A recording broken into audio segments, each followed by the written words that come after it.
There's all kinds of disciplines, even within semiconductors, that you could play in. Another dimension here is you can be at the university, you could be doing research, you can go to the industry. So again, figure out where you fit in all of this scenario. One way to, the problem that you see is a lot of times the goals are orthogonal, right? So if you're a researcher at the university doing a PhD, your end goal is to write publications. Professor Van der Spiegel, right? And he does research, the students do research. The end in mind is to get grants, do research or publications, right? Which is quite different than the goals of an entrepreneur. As an entrepreneur, what you're trying to do is you got to create a successful startup. If you're trying to go get a job, you end in the result is to get hired, not necessarily publications. With a PhD, maybe they'll look at what work you did in the past, but once you get a job, most companies won't require you to write publications. There are exceptions, of course, but in general, I'll tell you my own example. I went to work at Motorola after my PhD, and my bosses didn't care what I wrote a paper, but I wrote 2 papers in the year because I wanted those publications. So I was working at midnight trying to get those done. There was no requirement for my job to do it. So I'm just pointing out that there are orthogonal requirements, and you got to figure out where in the space you want to play. In my own career, I went into an industry job, and publications wasn't a major requirement.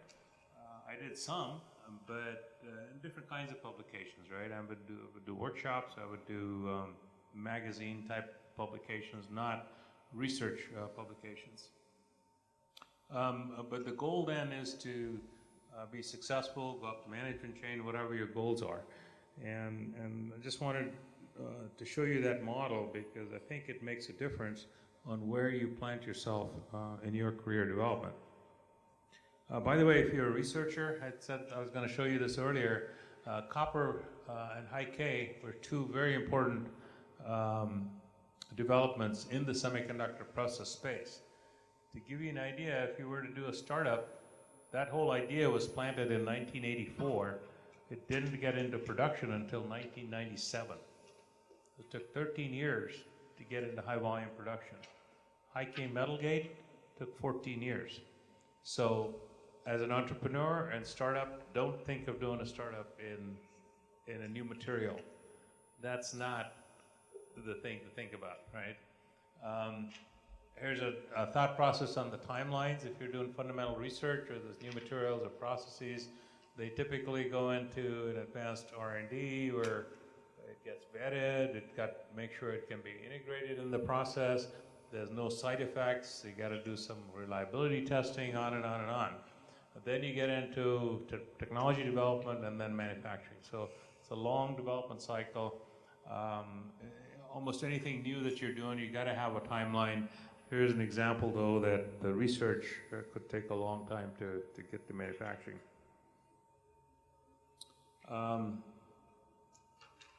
Wanted to show you also examples of in automotive. So here's, if you look at the a very recent article on what kinds of things is sort of related to I showed you the chart of a picture of automotive with all the different pieces of electronics. You could actually do a startup based on any of these areas. Right? It depends on what your unique idea is and how that fits into this. So that's the reason to show this, is lots of different opportunities. There's an interface charger, regulator, blah, blah, blah, right? Sensors, great area for it. You know, we talked about the blind spot sensing. If you can create a solution that your competition, by the way, is going to be the automotive manufacturers, and be careful about that because they would integrate that sensor blind spot monitoring into the main electronics of the automobile a lot easier than you could as an outsider. So if you were doing an after market solution, applying it through a smartphone, for instance, might be a good way to do that. How you integrate that into the turn signal, I don't know, but I'm just indicating some thought processes that you can look at where there might be a need. So looking at another dimension here, so this is all the different things in a features in a ADAS device, and I just want to use this as an example that you could take anything here as an example. This rear side radar controller, for instance. There's probably some circuit in there that needs innovation. If it's standard off the shelf, maybe you don't just do that as a product, but you could then take that circuit design. Let's say you have a unique feature, you could become an IP provider. You can develop that circuit. If you can patent it, you can go license it. And by the way, you should look at that as an opportunity because that's the least aggressive way to get in and make some money. You won't make the same amount of money as a fabless IC company, but certainly could be a good way to get started. You could create a fabless IC company. You could decide to build a box, be a solution provider. You could provide a subsystem, or you could be the manufacturer, right? So that one I would cross off right at the top. You don't want to be a Mercedes, right? You could build a box. So here is the box, right? This is a subsystem that goes into the automobile. You could be this box provider, or you could be a chip provider that goes in here, right? So a number of different layers that you could play in, and you really have to figure out what's the problem that you're solving, according to the cartoon. Remember I showed you that?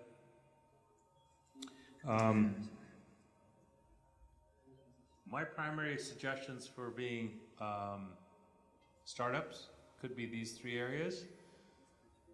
I didn't asterisk circuit design because people don't really buy circuit design unless you can create an IP block out of it, and in that case you would be an IP provider.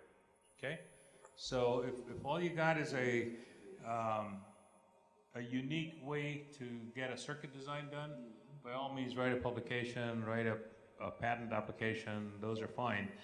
But figure out if somebody really cares about it, are they going to really buy it? Right? Apply that cartoon. Oh, so this is the example of these three. I showed you this before, right? So this is the MacBook Air with a single USB-C port. And in this case, they already had this product that supposedly you can buy from Apple. I don't know what they charge you, probably $40, where there is a USB-C port, an HDMI, and a USB port. As I mentioned to you, these are smart cables, so that in each of these panels, there are these smart chips in there. So here's the host, which would be the PC. This would be the device. In here, and this is the panel. So there's these marker chips that determines which way the cable is plugged in. And these are my friends from Itron that developed this part. So they could, you know, they're a fabless IC company, right? So they're one of the asterisks there. What I'm trying to get them to do is maybe they can be a solution provider in the example where, you know, they could integrate all these three into a single one, which happens to be there already in the market.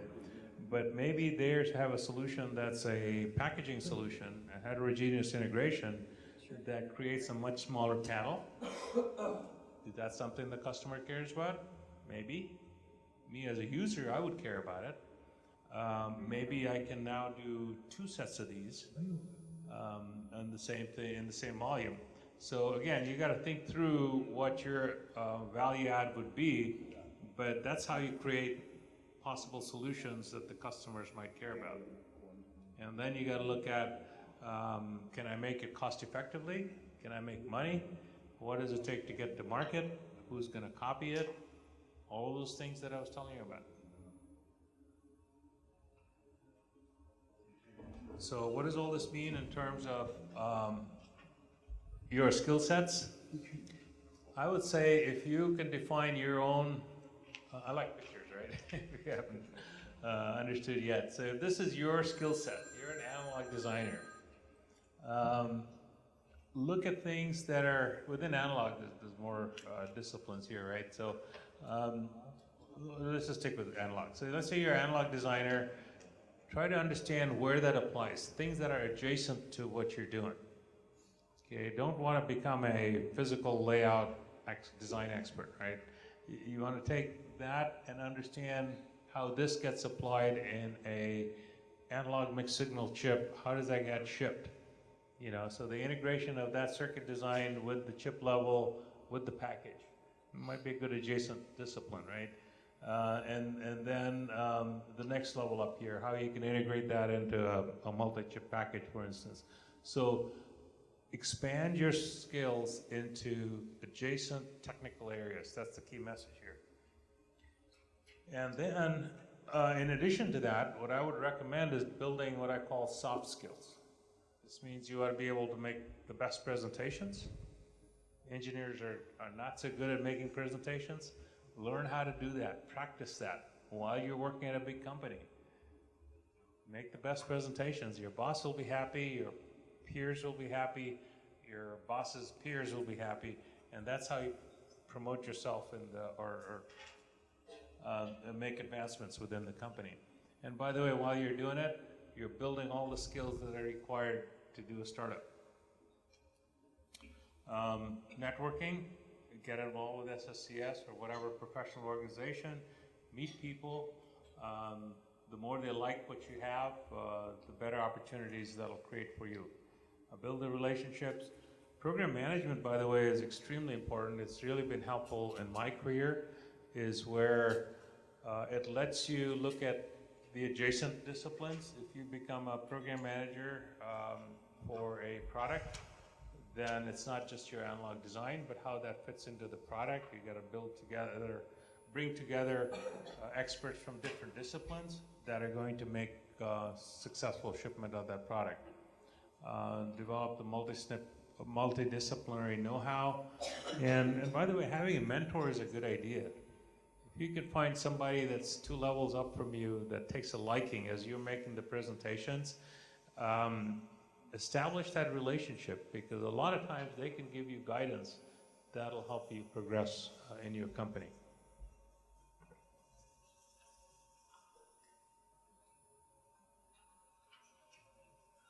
So here's an example of what I've done in my career. A sample size of 1, right? So as I told you, I started off an implant engineer. I think I built the first all-implanted bipolar transistor at Motorola in 1975.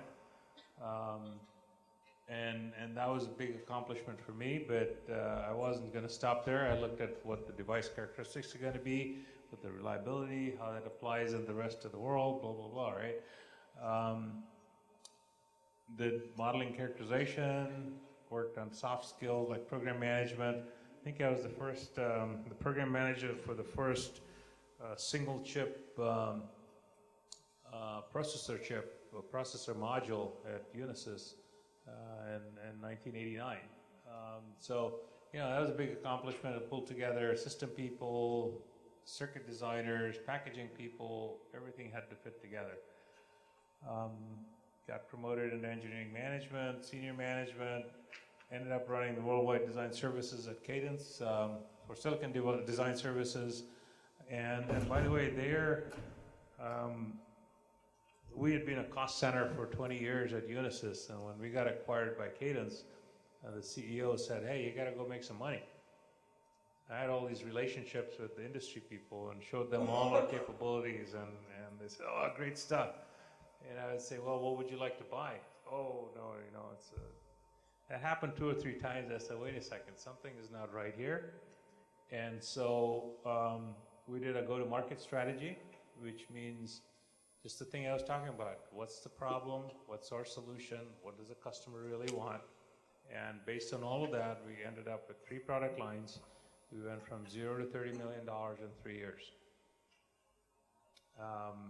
Quite an accomplishment. When I then left Cadence and started my own business, I did the same thing to figure out what the customers really needed, how that matched my skill sets, my team's skill sets, and that's how we launched TCX. Being an entrepreneur, I started a couple companies and did this virtual operations consulting services. So I have no regrets. It's been a good career for me. Could I have done things differently? Absolutely. But no regrets. And by the way, as I said at the beginning, if I were to re-enter this field, I would have no problem being in the semiconductor space. I think the challenges are phenomenal. I think you've got to open your mind as to what you want to do and how you want to do it. I wish I had a talk like this and Professor van der Spiegel's talks when I was growing up, but you know, that's water under the bridge kind of thing, right? So learn from what you're hearing, and I would say do some soul searching. Figure out what your strengths are, what you really like to do today and maybe in the future. Identify the opportunities, both near term and long term. Focus on what you are doing. Get good at that, because that's really what people reward you to, right? If you're a good circuit designer and you're promoting yourself, you get rewarded to do that. That could be a platform then to go to the next level. But keep an open mind. Don't get hung up with, oh, I'm an analog designer. I don't want to think of anything but analog design, right? So just be open-minded and go for it, because you got nothing to lose. Here's a couple of pictorial examples. In football, you know, American football, there's this guy that's the ball carrier. He's got to find the right holes in the defense and make it through. Is one way to look at it. Be opportunistic, find the right solution, right situations.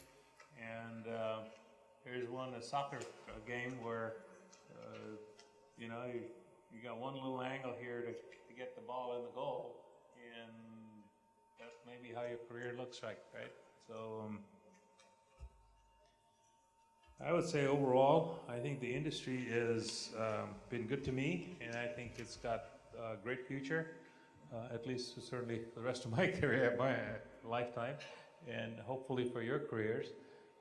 But again, be aware, because a lot of the predictions may not come through, but if you're building your skill set, especially in the entrepreneurial space, you can be an entrepreneur in no matter what space, right?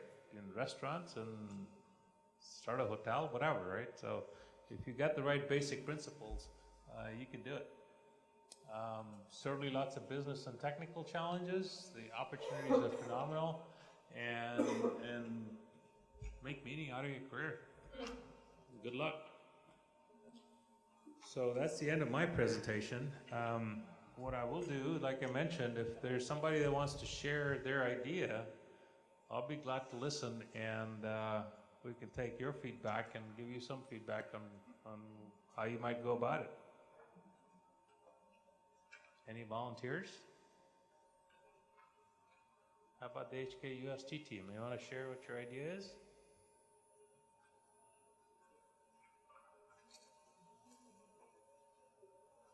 No? I don't want to force you, only if you're comfortable. Any questions?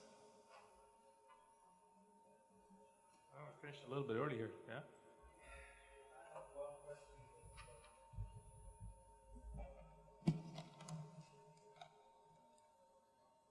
Okay, for a startup company, normally we have a limited resource, right? So we have to focus on the small area. But for a company growing, we need to target on the large market opportunity. So, but it's very difficult to balance these 2 points, you know. So, any comments?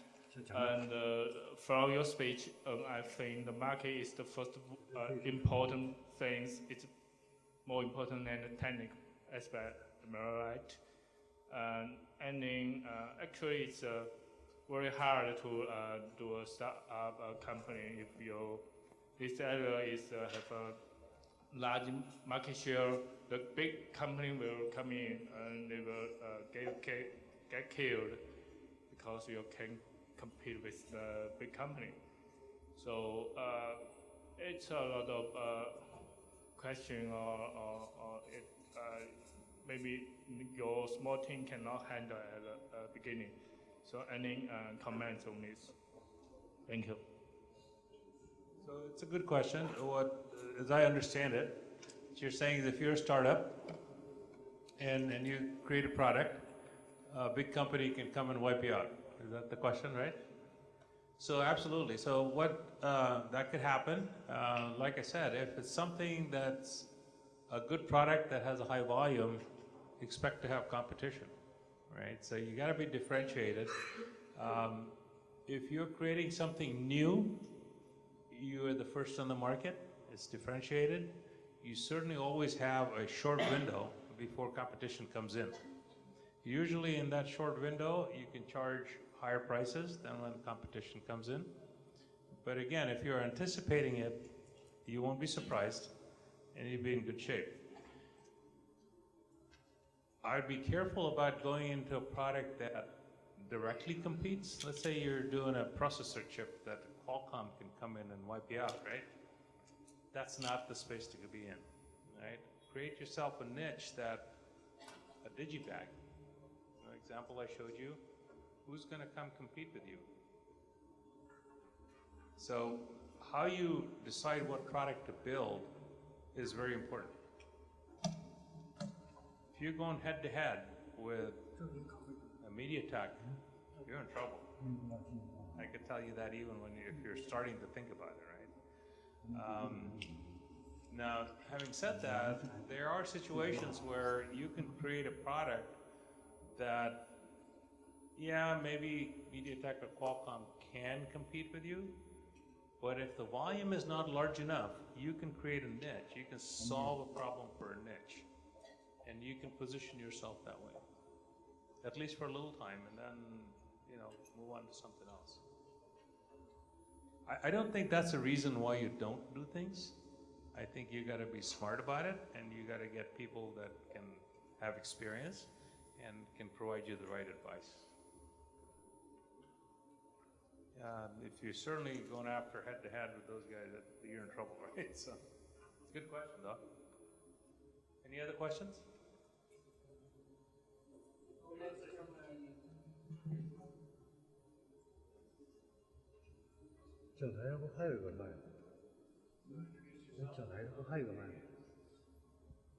Hello, my name is Dipyaman Modak.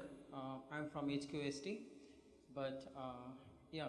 So I did my MPhil from Hong Kong University of Science and Technology. My work was on battery management system. So I believe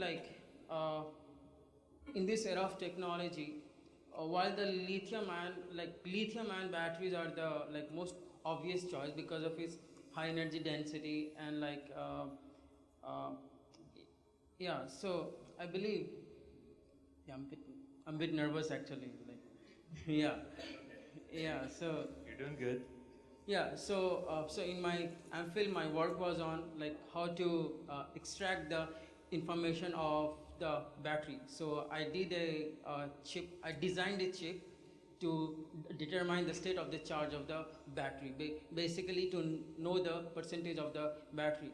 And while doing this, I do a lot of research and did a block diagram, and I found out that the state of the charge is necessary in all the blocks in the battery management system, be it in the battery charger. So suppose the battery is charging, so we still need the state of charging information, to know how much is the battery percentage, because in a battery, to make the battery